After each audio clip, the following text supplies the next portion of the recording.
Hello and welcome to Albinism Life. My name is Christina Venning-Rose, and in this episode I'm talking to Jon and Debbie. They have two children, Cleo and Margot. Cleo is 8 and has albinism, and Margot doesn't. I really appreciated their honesty in this conversation. It was quite emotional at times, and Jon and Debbie really opened up about what it was like finding out that Cleo had albinism and their diagnosis story. They talked about when you're pregnant, there's lots and lots of things that you think about and outcomes when your child is born, but having albinism is not one of them because it's so rare. We also chatted about those early days and months and how they both felt. We talked about Cleo and how she reacts to having albinism and how she's becoming more aware of it, her future, and what it's like growing up in a world where difference is accepted on some levels but not always, and how they are moving forward in making sure that Cleo is well equipped to deal with everything that's going to come at her both socially and emotionally, and I would say they're doing a great job at it. I felt really privileged and honoured to be there listening to their story firsthand. So I hope you enjoy and join me at the end. Well, we're Jon and Debbie, and we have two daughters, Cleo and Margot. Cleo is our child with albinism. She's 8 years old. Margot is 2, nearly 3. Doesn't have albinism. And she does not have albinism, Margot. Tell me a bit about Cleo. Cleo is a force of nature, is a way of describing her. Yeah. Not isolated in describing her like that. People use very powerful terms to describe Cleo because she is such a presence and such an energy. And she always has been. She's the kid at school who invents all the games that become legendary and that kids years later are playing once she's left and they don't know who started it. She's that person who takes a room full of kids who are entirely separate, who are all hiding away in corners, and brings them all together. And, by the end of it, everyone's best friends. So she's a very happy, confident little girl. Yes, for the most part. Yeah. Something we'll probably get onto later when we're answering more in-depth questions is that, as time goes on and the world opens up, you have less control over the influences and what comes in. So let's go back to the very beginning. When Cleo was born, did you have any idea she had albinism? When was she diagnosed? What was your, hate to use it, it's so cliched, but what was your kind of diagnosis story? Well, I had an emergency C-section with Cleo, so it was in the theatre. It was under the bright lights. Full term. So first of all, it was laid down on the table and she was born. So I heard her crying and stuff. And the first thing I remember saying to Jon is, what colour's her hair? What colour is her hair? Because, was she going to be blonde like Jon, dark like me, or maybe even a redhead? Because Debbie's mixed race. So what do you look like? Yeah, that was one of the first things I wanted to know, is what colour was her hair? And I remember Jon saying blonde, like really blonde. Then they got her all sorted out and I was waiting to see her. They presented her to me. And, yes. Oh, you presented her to me, yeah. Brought her over from the weighing scales, brought her over and, well, you said it immediately. I always feel very bad that the first thing I said was, is she albino? Rather than hello to her. That was the first thing I said, because under the lights you could see the red reflex in her eyes and stuff, and see her hair. Apparently they raised it in theatre and sent a dermatologist round who came round and said, no, she's got pigment, she hasn't got out, she's not albino. And we had to wait for the ophthalmologist who was on holiday, but they didn't let us leave the hospital because they said, if you go now, you'll be an outpatient and you won't come back for weeks and weeks. If you stay a couple of days until they come back and you're seen as an inpatient, it'll be quicker. And then the ophthalmologist looked at her eyes and said yes, and gave the diagnosis then. I mean, it's important to say that was because it was Tooting St George's, yes. And that was they have a Moorfields there. Yeah, so we were lucky.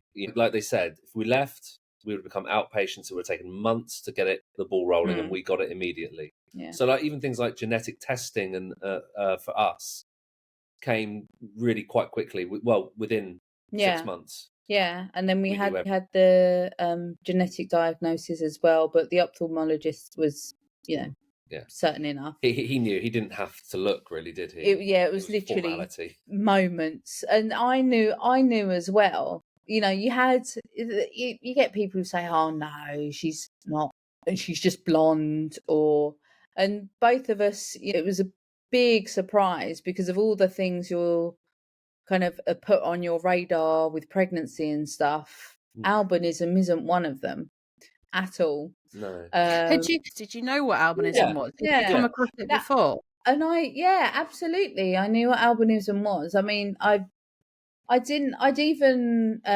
met someone with albinism many years ago when I used to do casting for game shows. Someone applied to be on one of the game shows that we were on, and we auditioned them, and they had albinism. And I suddenly remembered her as well. I knew what albinism was, and I'm always very surprised by people who don't, because I felt like it was common knowledge. Even if you did use the term that I've come to know isn't the right term of albino, but I knew it as that, and I knew of it. I knew what it was. It was a lack of melanin, and what that lack of melanin meant. I wasn't so aware of the visual impairment part of it. Why do you think that people thought that she didn't have it? I think people sometimes, when they don't want something to be true, they can be dismissive, and that's almost their way of reassuring you. But actually, it's just dismissing you and ultimately your child. You know, that when you got the diagnosis, when the ophthalmologist confirmed it, how did you guys feel? What were your thoughts? We had a very limited understanding of visual impairment at that time, so I was pretty devastated, and that stayed with me for a while because I didn't know what it meant for Cleo, and I was scared for her. And you see her running around now. You see her, she still obviously struggles and stuff, but she can read, she can watch TV, but I didn't know that she'd be able to do that. And you know, when you're told things like, when you hear terms like visually impaired or legally blind and stuff like that, it's difficult to understand, because I can take my glasses off and everything's blurry, but I do get to put my glasses back on, and even what I see without my glasses is with the help of knowing what is there from when I've had my glasses on. So you just cannot comprehend, and then you get but she'll never have known any different, that wasn't helpful. No, when people said that. Never enjoyed that phrase. No. But they were right. Yeah. They were right. I think I found the things as a father you're worried about. You're worried about you do think about it, the survival of your wife and your child, because it was never on the radar. When all this information came in, it was, I don't think I really completely understood what the heck was going on. I'll be perfectly honest with you. It wasn't a denial. It was almost like I was like, oh, maybe, I don't know. But when the diagnosis happened, it was really, I think I just went into sort of like, well, we've just got to take our lead from the doctors here. I'm not equipped to understand this right now. So I need to just find out what it is going to mean for Cleo and take it from there. And Debbie was so upset that it's just, you just fall into dad mode within days of your baby being born and just go protect, keep calm and let it happen, whatever happens. And also, I've just had a C-section. I'm grappling with that, grappling with hormones and stuff. I wasn't at my most resilient at that point. So it maybe hit me harder than it would have done. But I don't think either of us were straight on our phones going, what is albinism and stuff like that? Because we knew what it was, I don't think we did the whole doom scrolling thing, you know, of going on the internet and trying to find out what was going to be a challenge or anything like that. But I don't know. We got home. We did funny.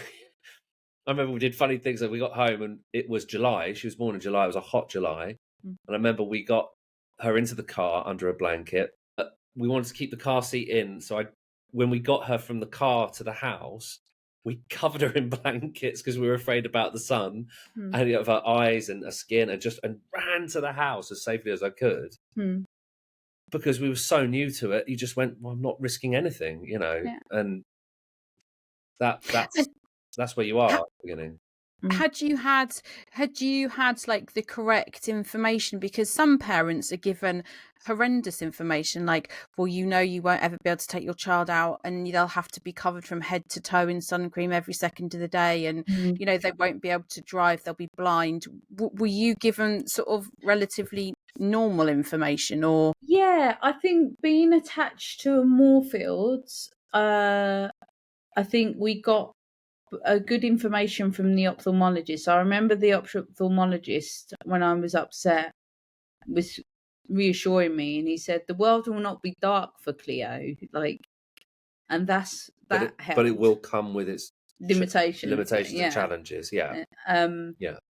That helped. And I don't think we were actually given any information really, but because we like Jon said, we knew of albinism, we had a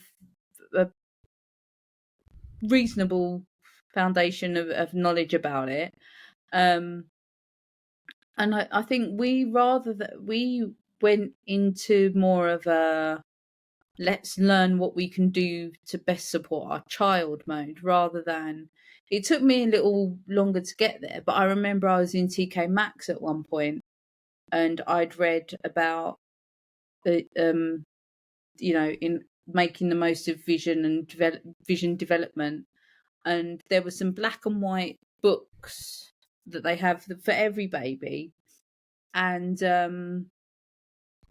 I bought some of those, and seeing Cleo look at those and see the shapes and pictures and see her watching them and tracking them and stuff was encouraging, and that made me go, right, I need to the word support came into it rather than. But I think like leaving the hospital and stuff like that is that, you know, even the midwives were telling us, no, this not albinism and stuff. There wasn't like, amongst all the things that they could be handing out to you in pamphlets, albinism was not one of them. There was no leaflet for it, and we got the feeling that Cleo was probably the first child with albinism born in that hospital for a long time. A long time. Statistically, she probably wasn't she? Yeah, absolutely. You know, and I don't know. I think because, you know, as a dad, you get 2 weeks paternity, and I think by the time that was, I was given an extra week by my boss, which was quite nice. So 3 weeks. I don't feel like we were panicking, or overly careful like we were in the first couple of days by the time I went back to work. Though we struggled with it, we accepted what the doctors said and understood what the doctors said. I think a lot of parents, you especially when the kids are little and they have their first tests and stuff, people pore over the numbers. They go, right, the doctors, they said she's got this visual acuity. They almost want to know exactly what their child can see, but what they don't realize, what they obviously do realize, but we accepted that we wouldn't know and don't know what she can see. So, but we know she can see something. So we use that, and we accepted that there wasn't necessarily more to explore or more they could tell us. All they said is she has albinism. You need to, you've got we had a referral to a dermatologist who explained, sun cream usage and stuff. A better dermatologist. Yeah, a better dermatologist than the first one. A different, better dermatologist. I think sometimes parents expect there to be lots to learn and a lot to do, but there actually isn't with albinism, especially when you're just looking after a baby in the first 6 months, they shouldn't be in the sun anyway. Well, that's that what I kind was of going to thing. say, is that Yeah. what you actually realise, that albinism or not, you treat a baby exactly the same Mhm. for the first year or something. And it's not until she was mobile on her feet that, you know, things started to become a little bit more like, well, again, I think that's when we actually became more cautious than when she was a newborn, because of her limited vision. And Cleo's vision is actually pretty good, but it's her photophobia that is the kicker for her. In the right What is her vision? She's 2200, but Mhm. that's perfect conditions in an office where the lighting's dimmed and there's no, you know, cars going past, flashing colours and stuff like that. So, but and she's registered as legally blind. But there's not a lot to learn.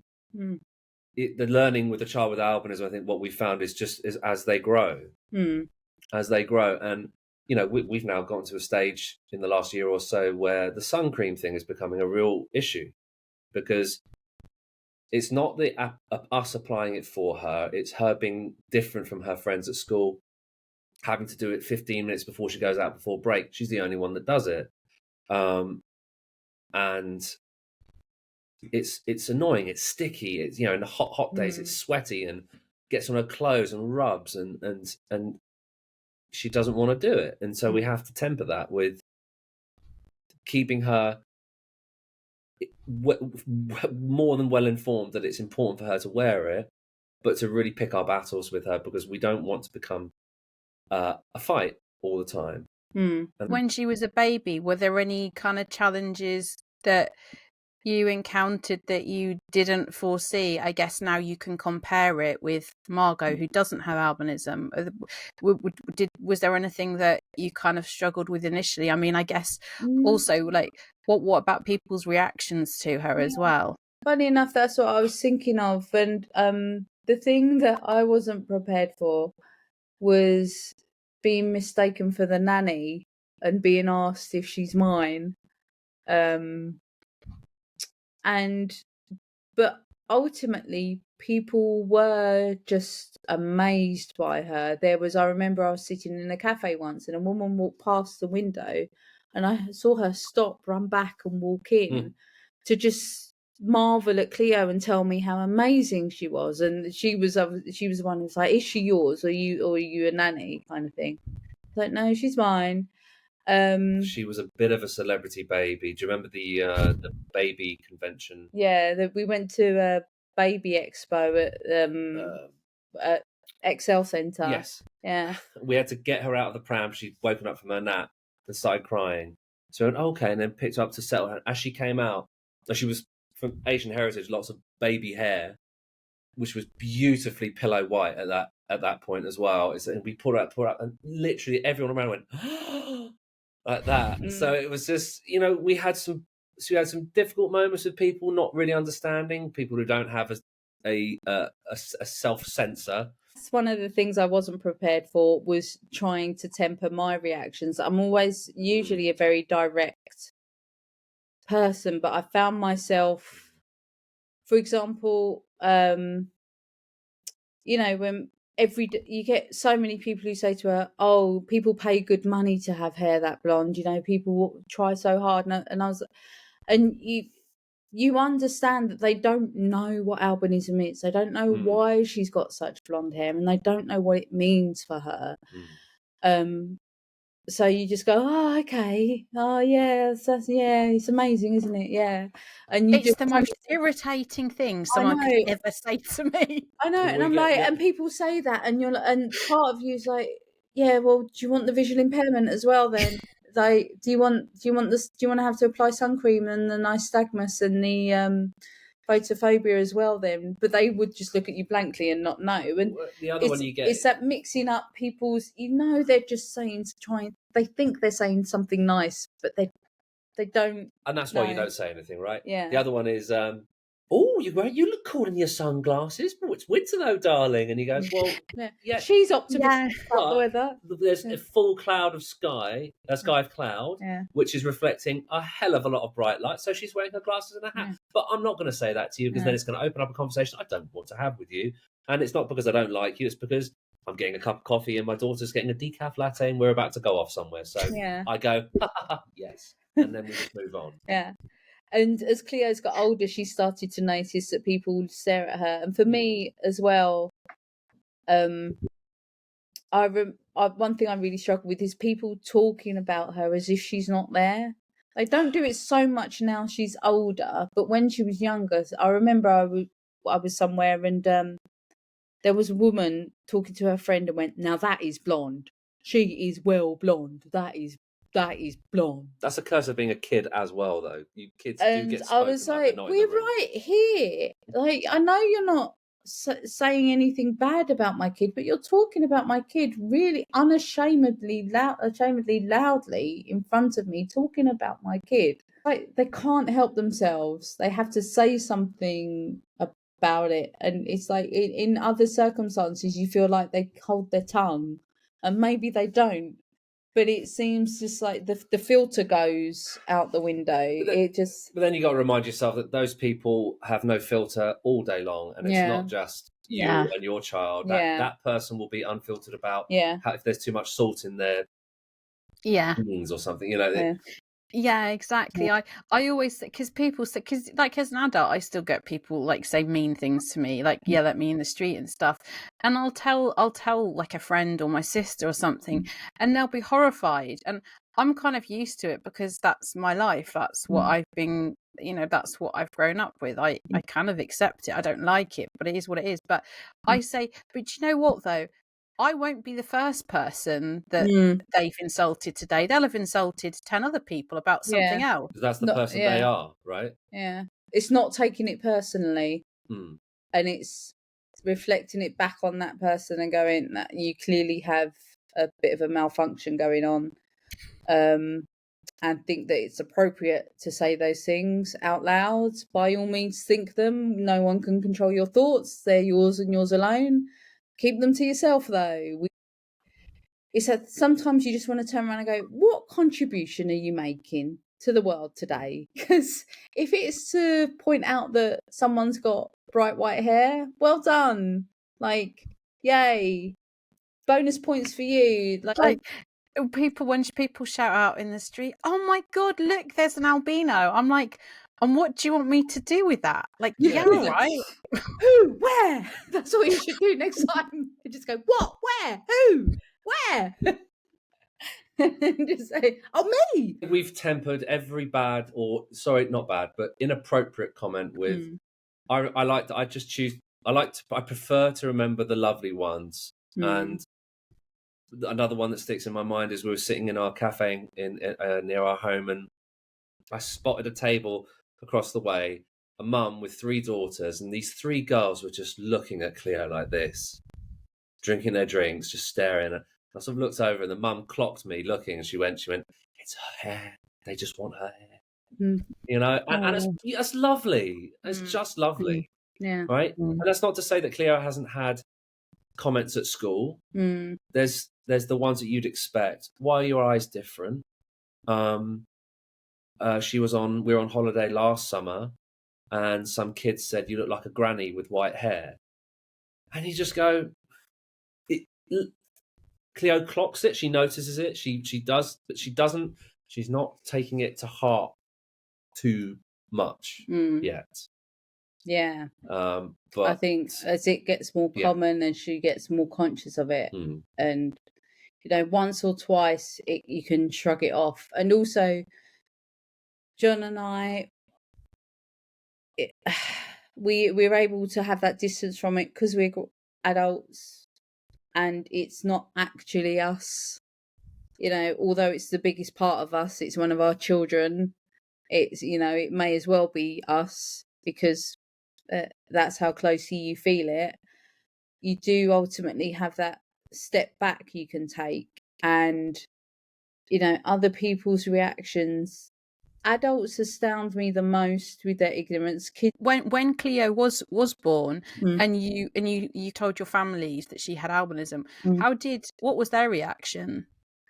My sister's reaction's the one I remember most, because she said something that I kind of hold as a mantra still. She said to me, you know, everything, she can do everything and everything can be done. She just needs to find her way of doing it. So, that for me always stuck. And so she had quite a positive reaction. My dad was It'll be okay, darling. yeah, Like my that, dad yeah. was supportive in a reassuring way, whereas my mum's very was more of a, dismissive is a strong word, but my mum's more of a, everything will be fine. Just bluster your way through it. Yeah. Everything will be fine. When you want to sort of get it across that you have concerns, she'll just go, "You have concerns. Don't worry about them." You go, well, yeah, I'm sure it'll be fine. It's like, yeah. My mum and dad were. I mean, my dad's understanding of albinism was worse than shocking. Was it like bunny rabbits with pink Well, eyes? it was like, but he'd ask questions like, "Will she be colourblind?" And I was like, I can sort of see some semi logic to that, but no, Dad. And or is she going to be okay mentally, Johnny? And I'm like, yeah, it's melanin, Dad. It's just colour. They cried when they first met her. I just think they were worried about a future they didn't understand was going to be there, right? That wasn't over dramatic. They just, they had a very old fashioned understanding of disability as a whole. It was a very didn't he ask you at one point if she'll be able to speak? Yeah, he did. But it didn't last long. No, it None didn't. of this No, from either no. side of the family. And I guess they took their lead from us. They weren't calling us all the time saying like, "Well, what now? What have you found out?" or anything like that. They just, I don't know. She was a July baby by the time we got to Christmas.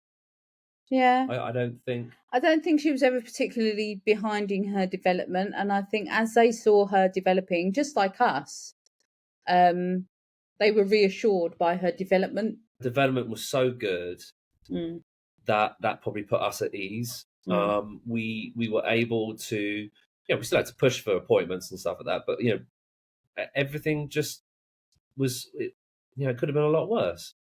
For us to have coped with it. Yeah, and having learned about how untypical our experience of getting a diagnosis is, that's why we can say that, because there are people who feel like, I think that having that early diagnosis, like Johnny said, was very key, because it gave us a foundation to work from. We knew what this thing was.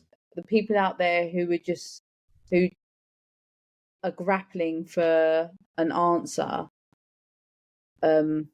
is it albinism? Is it, what type of albinism is it and stuff? But I mean, we didn't know there were types of, it was a spectrum, as it were, a scale of, dependent on how much melanin people produce or don't produce. I'm assuming Cleo has OCA1A, does she? Yeah. And that's the thing. I don't think we understood fully until how lucky we were, or fortunate, until we came to the first Albinism Fellowship conference. And that was obviously, she was 16 months old at that point. So up and walking. So she's up and walking. She's doing really well. And of course, all the different seminars we're having and the parent meetings and stuff. And that was amazing and challenging in the same breath, that conference. The seminars on genetics, which you're keen to understand, but then you find out that even if we started today which was obviously 7 years ago, or 6 and a bit years ago, even if we started now, it's too late for Cleo for them to have gene therapy eye drops, which they were developing with rats at the time. And you get that sort of gut check and you go, oh. That's and how was that, like, kind of, that was going to be my next question, actually. You preempted me, but that reaching out and meeting and seeing other children, little ones with albinism, how was that for you guys? Well, I went to it was in Woolwich, a meetup. When I got there, the little girl with albinism crawling away with me, and she looked just like Cleo.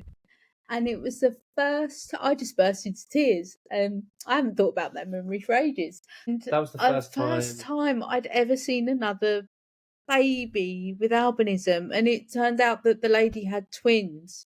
Do you just remember just finally feeling like there's someone else? Meeting another parent who I could talk about that shock with as well was therapeutic, as to just kind of have someone say to you, "Oh, it's okay, it'll be all right." It'll be Someone fine, to actually yeah. turn. She was the first person to turn around to me and actually said, "It's shit, isn't it?"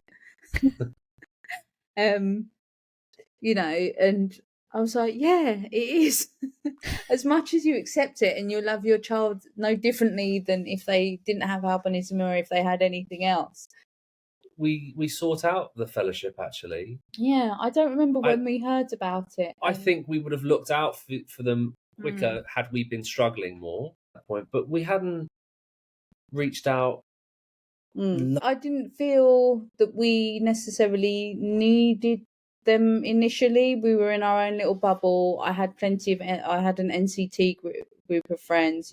I think it came at a time where that initial resilience, like resolve to get on with it and do the best for Cleo, and then it was like, okay, we can kind of take off. We kind of know where we are now, and then you kind of address the issues, and like once you've pushed through that first initial bit, then you start. PTSDs are strong, but it's post traumatic analysis, I'd call it, rather than post traumatic stress. And the fellowship conference was just amazing.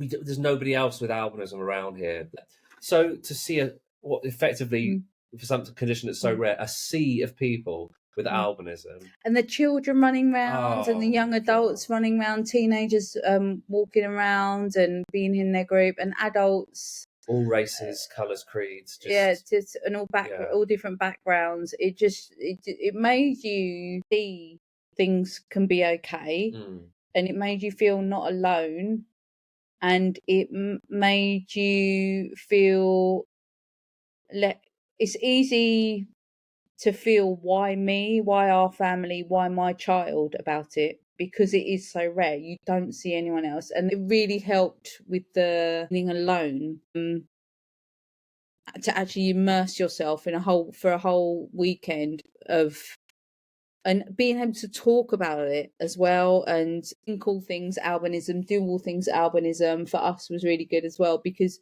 you don't want to be that couple that always, is talking about albinism in a room full of people who, quite frankly, don't care, and they don't need to care, because they care in a polite, respecting that, or that you're their friend and they love you and they therefore love your child and they want to know. Well, I think there's one thing that we took, whether it's intended or not, from the albinism conference, is that, especially while she's so young, we didn't want her world to be about albinism. The phrase that comes from the conference that we learned was, "I'm a person with albinism." Yeah.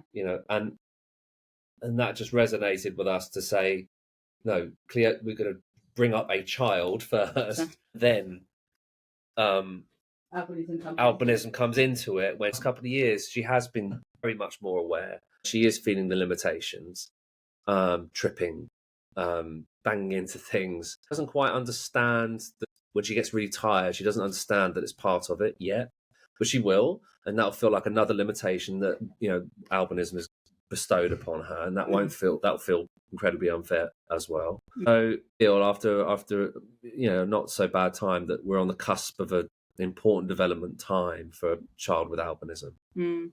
Do you think that that her being around other children who are like her will be important for her? Absolutely, as she gets older. A big thing is learning to drive. And we were driving home from somewhere, and Cleo talked about driving, and I had to remind her, "Darling, you won't be able to drive, because of your vision." And that was very difficult. You say about, by that time you'll have driverless cars, you'll have maybe so many other options, you'll have money for cabs and stuff, and even then you say to her things like, there are lots of people who can't drive for lots of reasons. We've got a friend who doesn't drive because she has epilepsy, for maybe other reasons. So other kids who won't be able to drive, other kids who are visually impaired. Again, going back to it not being just about albinism as well, and therefore not feeling like it's so personal. I think going back to the question though, I think it will become important for her to be in communication with children with albinism. I think most likely, especially a girl, a friendship for her to start up. And I listen, I think it's one of the many things of growing up in this generation that's made it so much easier. I mean, you're a similar age to us, and this just was not possible. It's so easy for them to communicate with each other now. And that support network is instant. It's not months away. It's not I can come and see you at next half term or something, or the summer holidays. It's she can, as and when we give her a phone, which we're thinking about, but not for some years, is that she can do that, and that's remarkable. And then that will give her some independence in how she feels as well, instead of coming to us all the time, who we don't understand. We can observe and we can understand as best we can, but we don't know what it's like. I said on another episode, so my best friend Sarah, I met her at an albinism conference. It makes us so old now, but we've known each other for 25 years now, and we've gone through all stages of life: marriage, children, jobs. She got divorced, all this kind of stuff. And when I speak to parents, I always say the best thing that you can ever do for your child is to have a Sarah. Everybody needs a Sarah, because she's my best friend. Initially because she had albinism, but we're best friends because we're best friends now, and having albinism is incidental. But I know at any point in my life, if I've got an issue, like I'm going through a hard time at the moment, and I know that she is there on the end of that phone, and it just makes you feel like you're not walking this path alone, just there's somebody else that just instantly gets it. Yeah, absolutely. And I think that we'll, as Cleo gets older, and I'm sure through the conferences she probably will naturally find someone that she sees every time she goes, and then eventually they get old enough and swap numbers and do video calls and stuff. I think the last couple of conferences she's made friends with girls, and okay, obviously I know it doesn't sound strange, but she made friends with children who didn't have OCA 1A. And I think that will become important actually when she gets older, because these two girls she made friends with the last two conferences both had just ocular albinism, which it has many, many challenges in itself, of course. But that I think that's what she'll probably need, is that you look like me, that appearance. These girls with ocular albinism only aren't going to have that struggle. And so, I mean, we're dead keen for it. We are so keen for her to make a friend with albinism.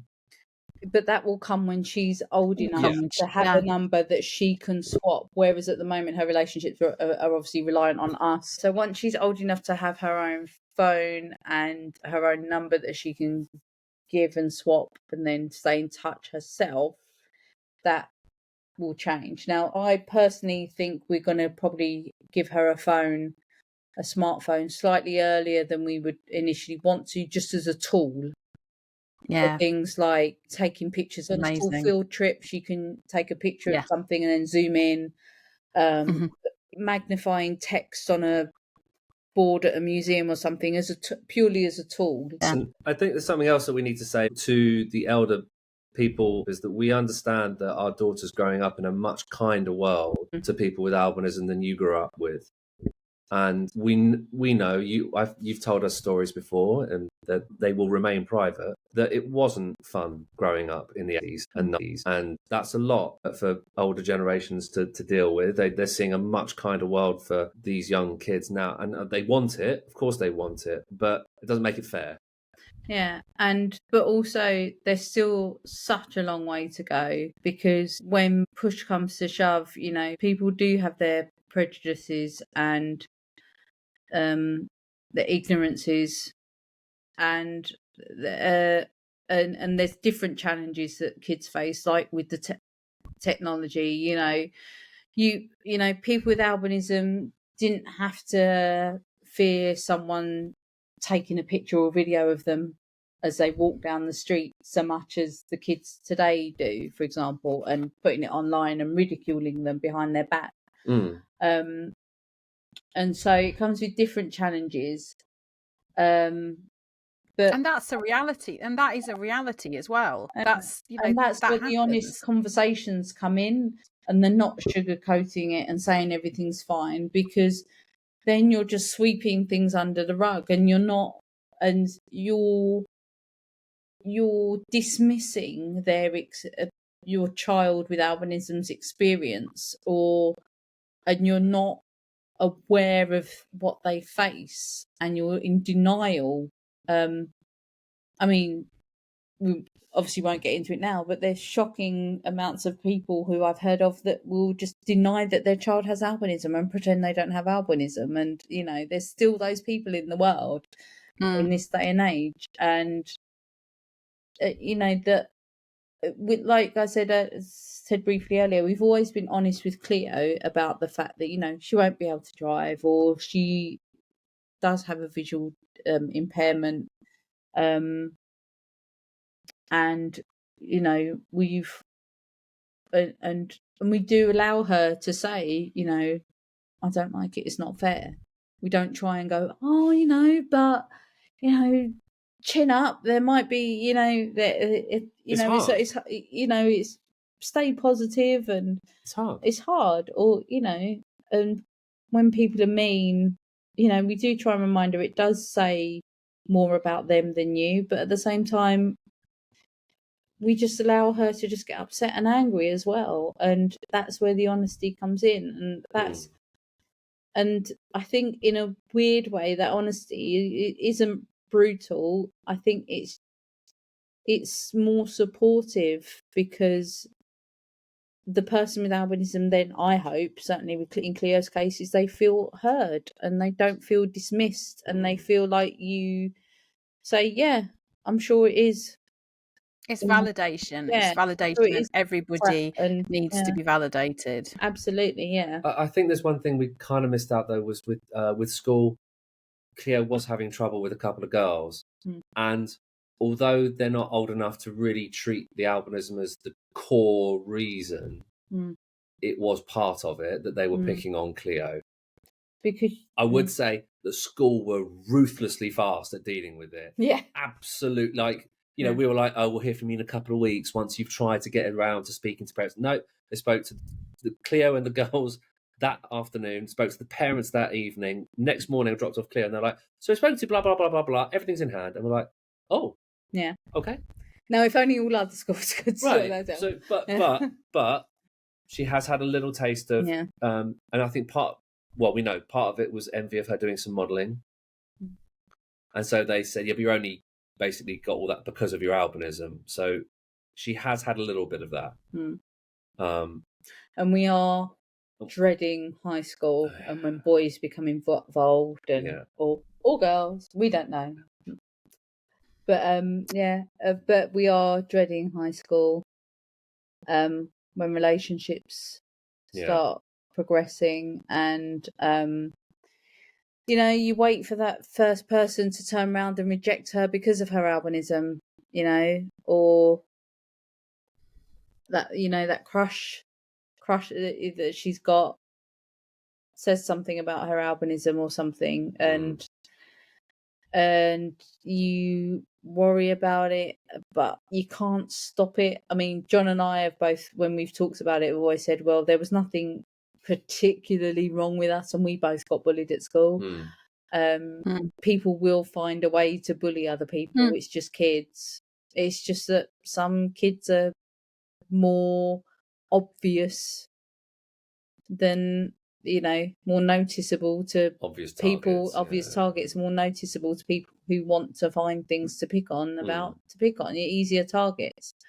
But what you're doing is it's an inevitability at some point. It will happen, but you're equipping her with all the tools that she'll be able to deal with it in the best way that she can. Absolutely. And what she also does know is that she has our backing. She doesn't have to deal with it alone. Can I ask you a question that I don't know if it's a hard question for you guys, and if you don't want to answer it, that's fine. Did you, when you were considering having another baby, did Cleo's albinism have any bearing having future children? Did you go through any kind of fertility treatment? No, we were, after our genetic meeting, though, we were offered three free rounds of IVF if we wanted IVF. it. But that felt like I tell you two things about that. To me, immediately, it felt wrong, because it felt like, however it ever came out, not that we would obviously offer up that information, but if Cleo ever found out that we had opted to genetically select a child without albinism, how would that make her feel? It would make her feel less worth. It's not worthless, but less worth. Given the choice, we went without albinism. Yeah. But the point, and I was steadfast with that. Yeah. And my mind wasn't changed, but my brother offered me another opinion to that.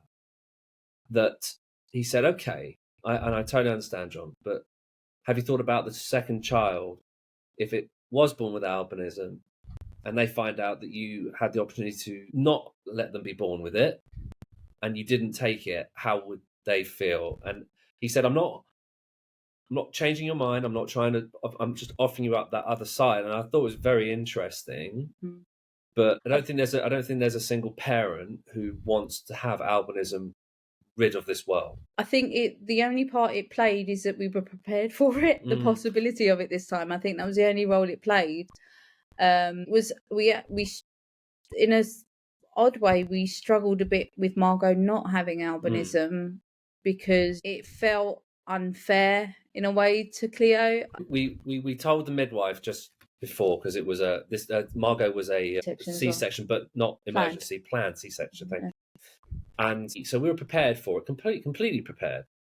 So we let the midwife know, and without it, it felt a little bit early for her to do it, but as soon as she could see Margot, she was very enthusiastic midwife. She leant over, she said, I've just seen the baby's head, and it's a full mop of brown hair. And we both cried, and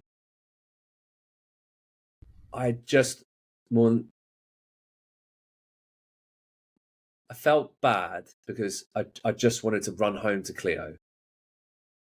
I felt bad, and I just wanted to hold her, and because I think Debbie's right. I think a part of me wanted a child with albinism. I didn't want Cleo to be on her own.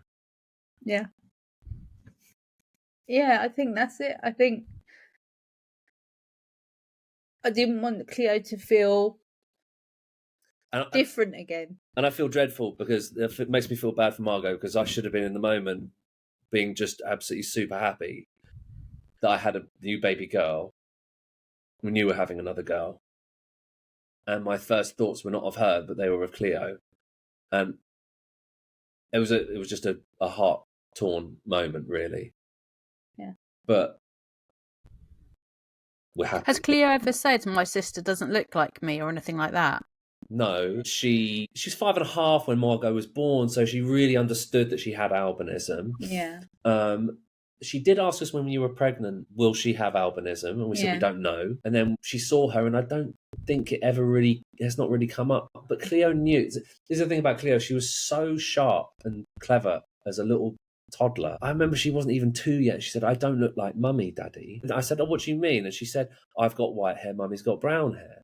She knew. She was so intuitive. And so that was another thing about Cleo. We didn't really have to work very hard to explain anything to her about it. No, we knew we wanted more than one child. Yeah. Albinism never made the decision for us. The only impact it had on having another child was that we were prepared for the possibility of it. We knew the odds. But one thing having a child with albinism teaches you is, you can be so prepared for one thing, and another thing pops up, and which is why we didn't see the point of the IVF. What's the point of going through all that just to do one test for one condition when anything pops up, and it's it just seemed a pointless amount of heartache and stress and, to go through mentally and physically, to go through IVF to avoid albinism. Cleo does modelling, which I just think is the coolest, and she's the cutest. What's your reasoning behind doing that? Is it for her self-esteem? Is it for raising awareness? Why do you guys do it? It's a bit of both. I mean, it was also a bit of a punt, wasn't it? I mean, we didn't know. We thought she's beautiful. We didn't know it was going to work or anything like that. But you found an agency that was catering for people with visible differences, given her something that is uniquely hers. No one in the school, let alone her year, does it. I was very keen early on to find a way of albinism being an asset. And within modelling, albinism for Cleo is an asset. It's what gets her noticed. It's the reason she gets work.